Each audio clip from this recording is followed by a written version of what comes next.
I'm going to show you how to do a provisional cast on, and you would use a provisional cast on anytime you needed to have live stitches at one end of your knitting so that you could add to the other side of your knitting, and I'll show you what I mean by that in just a few minutes.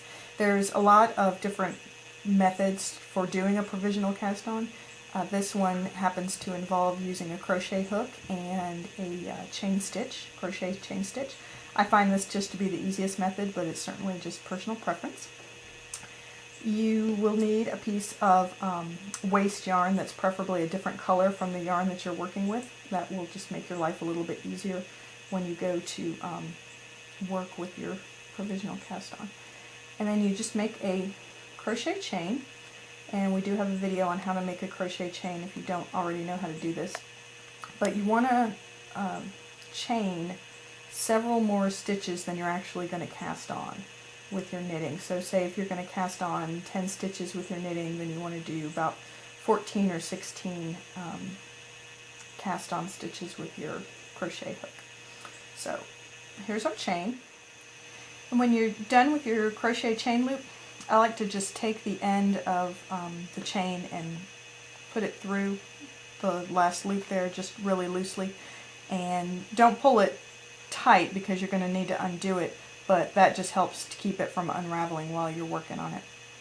So when we work on our crochet chain loop, we're going to work in these back stitches right here. These are the back parts of the chain loop, and what you're going to do is, I'm using some bamboo double pointed needles, but you'll use whatever needles that you're using for your project, and go in through that first back of the chain. And you're going to get your yarn that you're going to attach. I'm going to use my handy dandy yellow yarn here. Wrap it around and then just pull it through like that. And you'll go through your next one, and then you can start looping around just as if you had 2 knitting needles. So now you've got 2 stitches. And go through the next back of the chain, loop it around, bring it through, and you'll do this for as many stitches as you need to cast on. I'm only going to do a few here just in the interest of time. So, okay, so now we've got 5 stitches cast on. So you're going to leave this attached and then start your project. So I like to use this when I'm doing the toe of a sock. This helps keep me from having to do any Kitchener stitch on the toe, which is kind of nice. So I'm just going to knit across these stitches. And you need to pay attention to what kind of pattern stitch you need to have here. In this case, I want to do stockinette stitch because I'm going to do the end of a sock. So I want to purl these purl stitches on the back so that I'll have a nice stockinette facing on the front.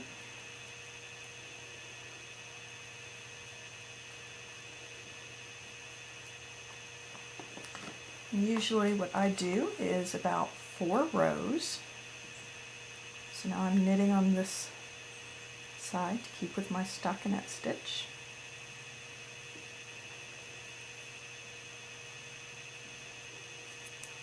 Okay, that's our 3rd row.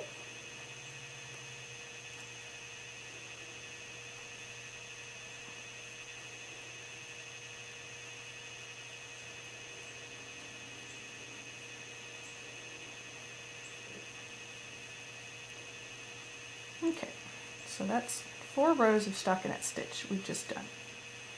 So this would be the toe of our sock here. So what we want to do is pick up these stitches so that we can start working in the round. So we're going to abandon working with these stitches for a little while, and we're going to go to working with these stitches. So what we want to do is pick all of these up so that when we get rid of this waste yarn, we've got 5 live stitches over here on the end. So you'll undo this little safety loop that we did here. And you can start unraveling a little bit. And it should, if you've done it correctly through the back loops, this waste yarn will just pull right off. So I want to catch this first stitch here. Okay, and then I just pulled my waste yarn and it freed up that stitch. I'm going to go into the next stitch, pull my waste yarn again, and it'll release that stitch. And just keep doing this all the way down the row.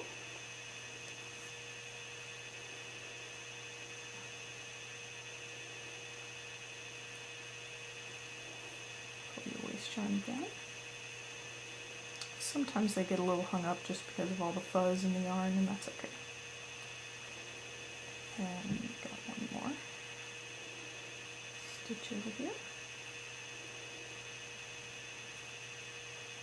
Stitch.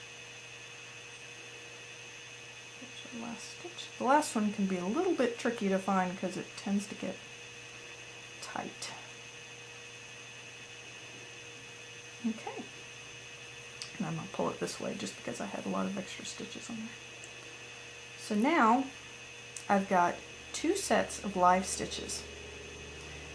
And the benefit to this is that now I can add my other 2 needles, my other 2 double pointed needles, and I can go ahead and start working in the round, and then this will be the toe of my sock. I didn't really cast on enough stitches to show you how to add all 4 needles, but just to show you how you would start knitting on it. And then you can, you know, if you are doing the toe of the sock, you could do, start doing your increases. And then I would just slide this over and knit these. And like I said, if you're really doing the toe of the sock, you're going to have 4 needles. You're not going to have 2, and you're going to have a lot more stitches. But that's just the basic premise of how to use a provisional cast on. And I'll show you, I've got a project already started. This is a sock I started last night, and I used that provisional cast on. So you can see how the toe looks. You've got a nice edge there, and you don't have to do any Kitchener stitch. My increases look a little bulky here just because I'm using a bulky yarn, but that's just a really easy way to start the toe of a sock.